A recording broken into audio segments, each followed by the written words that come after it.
hardcore Iron Man, let's go. Well, first kill back at Demonics, and we get a Ballista Spring.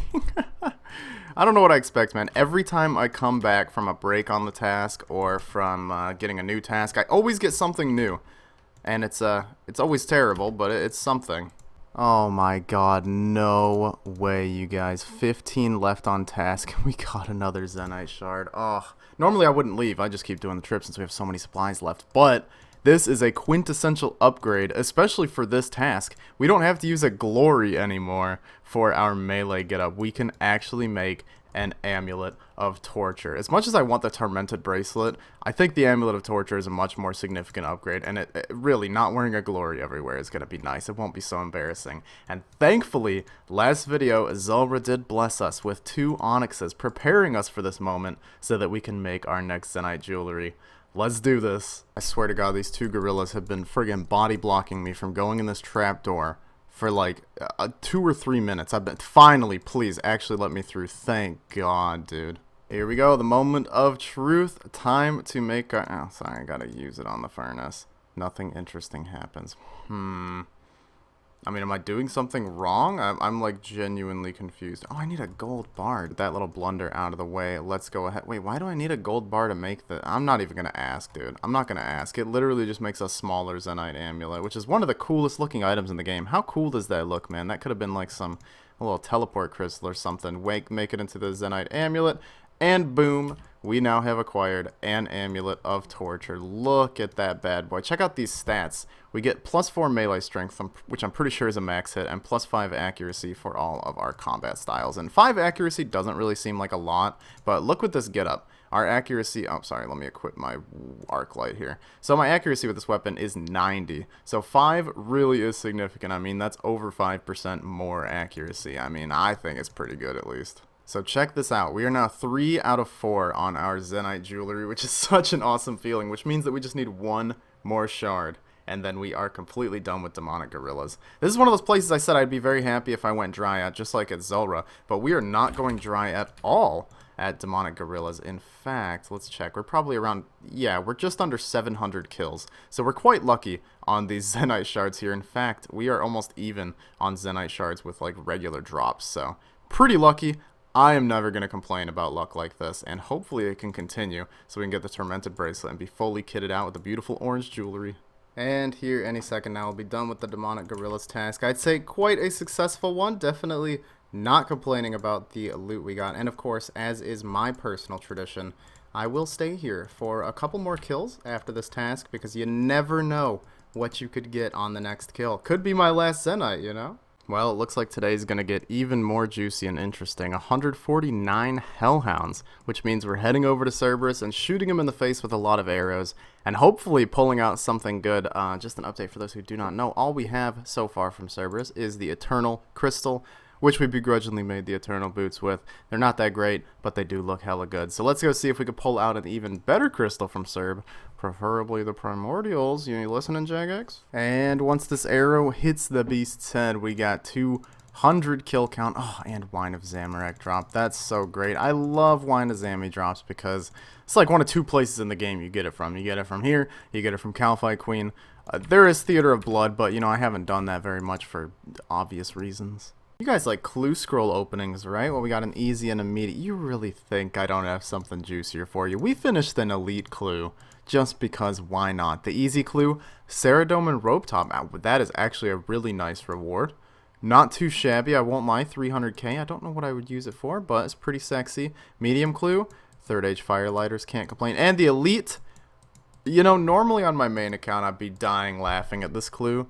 But magic seeds are pretty good. That's a lot of farming XP, man. I will take that, unironically. Oh, wow. It's been a little while, but there's an elite clue from Zora. Can we do it?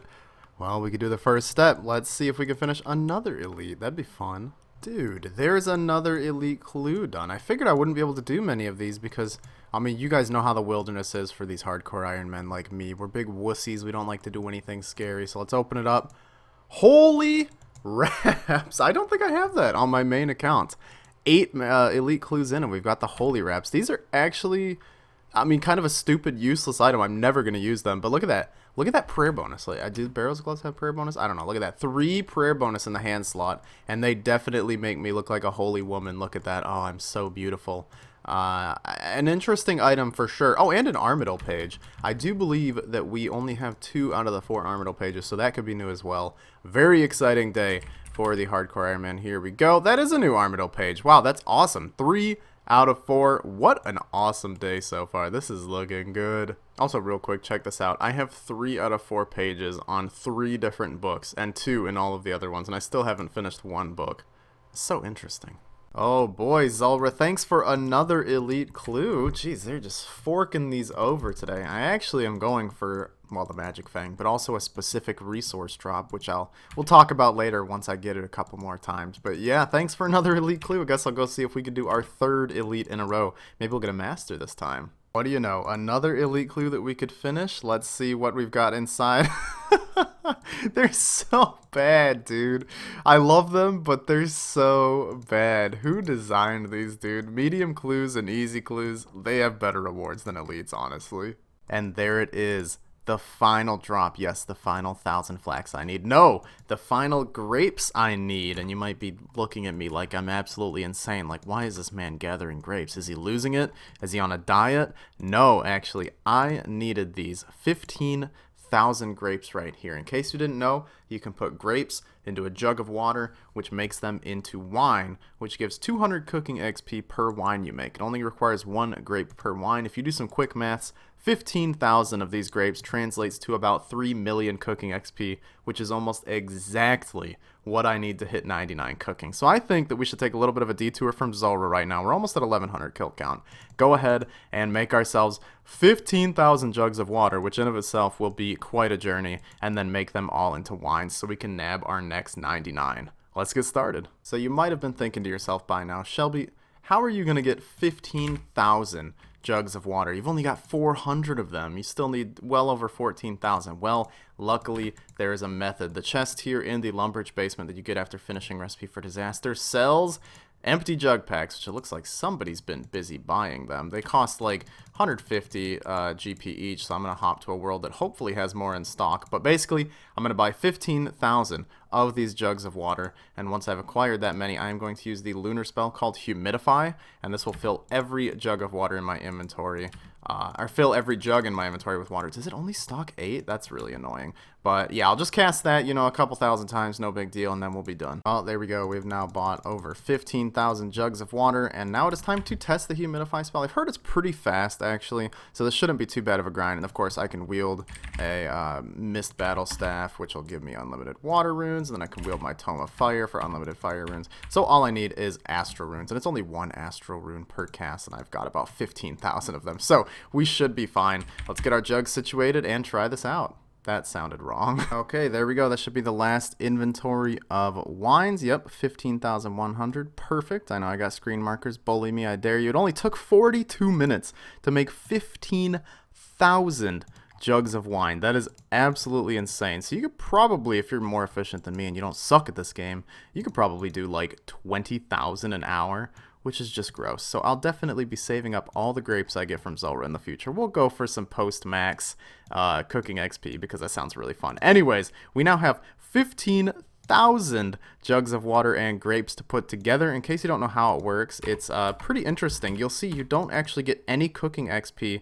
These are empty jugs. As I was saying, you don't actually get any cooking XP when you combine them together. So you might be saying like, what the hell? But look at this timer in the corner. After 12 seconds, the wine will ferment and then you will get the XP drop. So the cool thing about this is that 12 seconds, or 13 seconds, my bad, resets every single time you make a wine. So that, let's say, you know, you finish your inventory, you bank, and you start another inventory. Within that 13 seconds, it keeps resetting over and over. And you can get massive XP drops from this. Technically, you could get a 200 million XP drop if you started all the way from level 1, which I don't think you can, but semantics. But yeah, I'm going to go for at least a 1 million XP drop at some point during our 15,000 wines making. I think that would be super cool to see.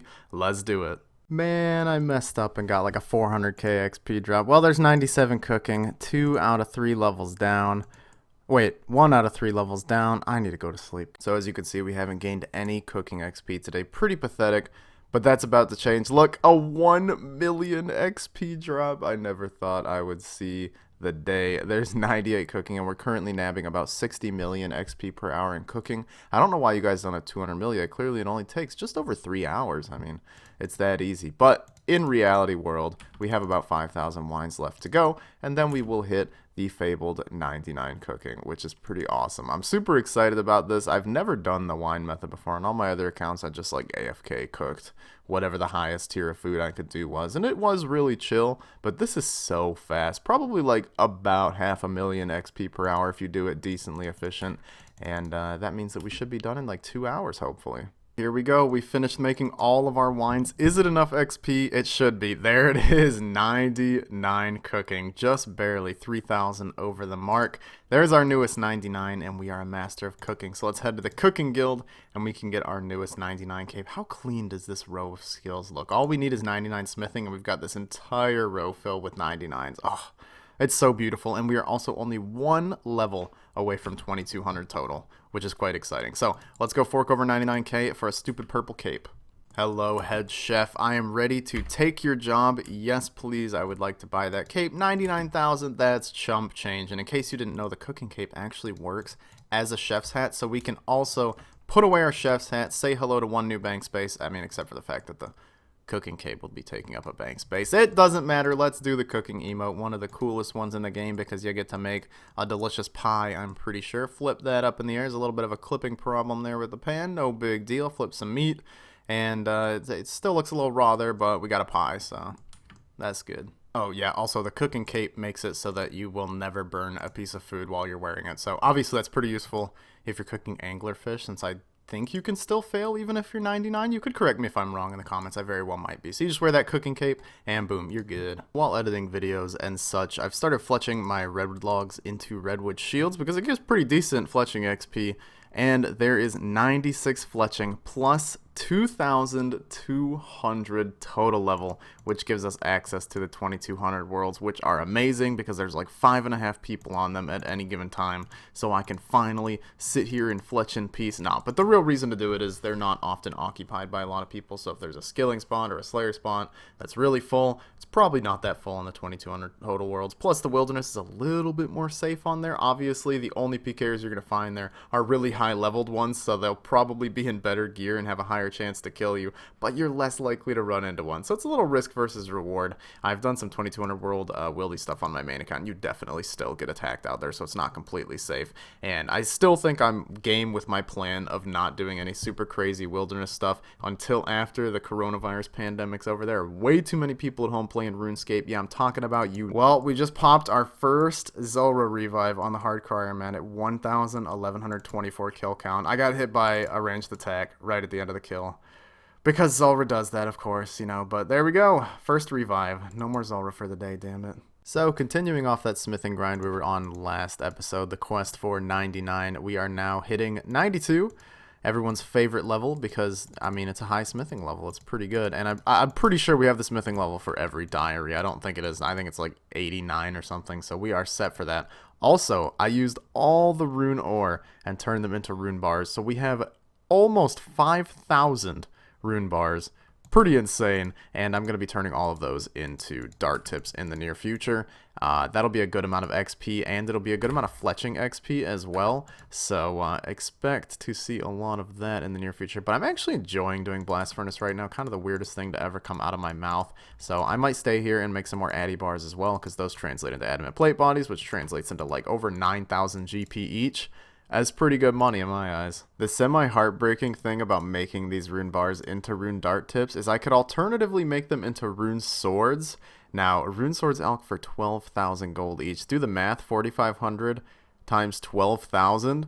That's like 50 million gold in alchs that I'm passing up on to make these rune dart tips. I'm doing this for you guys. You want PVM? I'll give you a PVM. I've made about, 23,000 rune dart tips, but after thinking about it for a while, I don't think I'll really need this many, at least for a long time, because I don't really use the blowpipe in that many places, actually. Most of the bosses I do, I'd rather be using the twisted bow at. I use the blowpipe in some raids rooms, and it'll be used at TOB, and just a couple other bosses, but not really that many, so I think I'm actually going to make the rest of these Runite bars into Rune Swords to Alk, since I think GP will be more useful for me now. There we go, the last Rune Swords are complete. We are all out of Runite bars now, and that is the end of a very long AFK grind. 2,246 Rune Swords. How much is that in Alex? 28 million gold. I think it was worth the trade-off, honestly, and I'll fletch these at some point while doing some Slayer or something. And same with these, we'll alk these. But yeah, 28 mil ready to go at a moment's notice is pretty great. You know, that'll help me train my construction up a lot, and maybe want to nab out 99 fletching. I mean, we are absurdly close to that. We'll probably get 97 just from those dart tips, or at least really close. So one day we'll finish that up. I swear to God, I get these more than I get like any other actual rare drop. There's shield left half like number 6 or 7 or something, like just from bosses. I don't know. I'm not personally complaining. I'm not one to whine about the rare drop table too often, but you got to admit, it's pretty funny. There is 256 kill count. This is where we're expected to have 2 drops by now, because the hitting the table is 1 in 128. So this is where I am officially allowed to complain when I'm not lucky for once. What is wrong with the account? I think I broke it. I don't know what I did, honestly. But no, for real, I'm not complaining. Cerberus is a pretty chill boss. I've always liked Cerberus. You guys know if you watch my old series, I do quite enjoy me some Cerby boy. And we still have 74 left on task, so we got a good chance of nabbing something. I wasn't paying enough attention, but there is 300 kill count at Cerberus. Not too bad if I do say so myself, and we'll finish this task off at 330. And then hopefully next task we'll be able to nab those Primordials so you guys can stop bullying me. Or the Pegasians, so I have a reason to hunt for Ranger Boots, so you guys can stop bullying me. And there is the Cerberus task done. No crystal in sight, but that is okay. The normal drops from here are pretty good, so maybe better luck next time. Now there's YouTube luck coming back in. Another Abyssal Whip to add to the collection. We've got so many whips in the bank at this point. I'm kind of considering using the... Homie just stole my demon. I'm considering using the Tentacle Whip, like, everywhere, because I'm pretty sure this is, like, my 8th or 9th whip stacked up in the bank, so I don't think I have to worry about running out of them anytime soon. I already use it at every boss I melee, so why not? Yo, there we go. Bottomless Compost Bucket numero 3 from the Hespori. Awesome, 134 kill count. God, it took me so long to get that first one. I know they just keep rolling in, so we can give this to... No, we can't give this to the Tool Leprechaun. We already have one in there. So, it looks like this will be wasting bank space till I drop it over to my main. Is it even worth dropping over? How much is it? 240k! Oh, it's so cheap. This is literally going to be the best hard casket you've ever seen in your life. Black Dragon Mask. Okay, actually, really good. I don't think I have that, do I? Let's look real quick. Nope, that is new, and that is required for a clue scroll in Deep Wilderness, my favorite place in the game. Is the War Blessing new?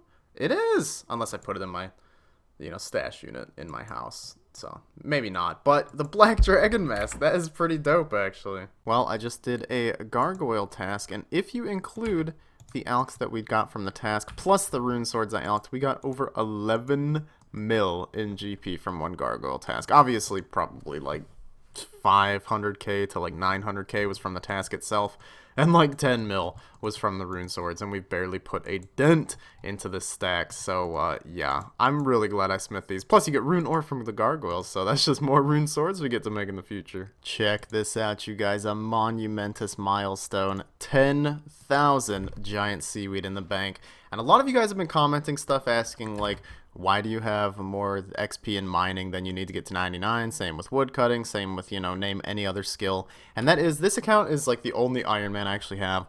And in the hardcore Iron Man leaderboards, they're actually decently competitive, and I thought it would be a fun goal to go for front page on a lot of skills on the hardcore. Same with bosses as well, which is why you'll see me doing bosses like Thermonuclear Smoke Devil still, even though I have the Occult Necklace. I'd love to get front page on as many high scores as I can, and my big ultimate goal is to get front page on the overall high scores, which requires an insane amount of XP post-max, like over 500 million total experience, I think, just to get to rank 25. So I'm going to have to do a lot of post-max skilling, and this much giant seaweed I'll get to turn it all to molten glass and make it, and that'll get me pretty close to top 25 crafting ranks if my math is correct. So just that kind of stuff. It's fun to me on this account. I know a lot of you guys don't like post-max skilling, but I don't know why. I enjoy it. Don't judge me. So I'm just chilling here, doing my Kurask task as per usual. Closing in on 99 strength, actually. We're very close. I've also started using the whip on the controlled attack style. But nevertheless, none of that matters. You will not believe what we got.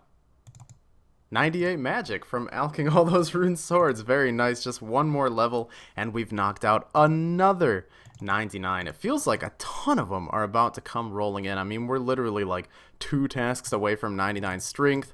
We're just a couple good bursting tasks away from 99 magic, and just so many more. They're so close, like 99 Slayer. That could happen in like a couple weeks if I actually start committing to more Slayer training. So, nevertheless, the stat screen has never looked better, and I'm going to keep alching these swords. And so I'm going to be ending the video off here. Yep, I'm making you guys wait for 99 strength. Sorry, some good things in life are worth waiting for, though, I assure you. Anyways, thank you so much for watching the video. If you guys enjoyed, you know how to support the channel. Drop a like, subscribe, check out my Twitch, check out my Twitter, check out my OnlyFans. Anyways, thanks for watching the video, guys. I'll see you next week with some more Hardcore Iron Man progress, where we'll be even closer to maxing, get some bossing done, and maybe die.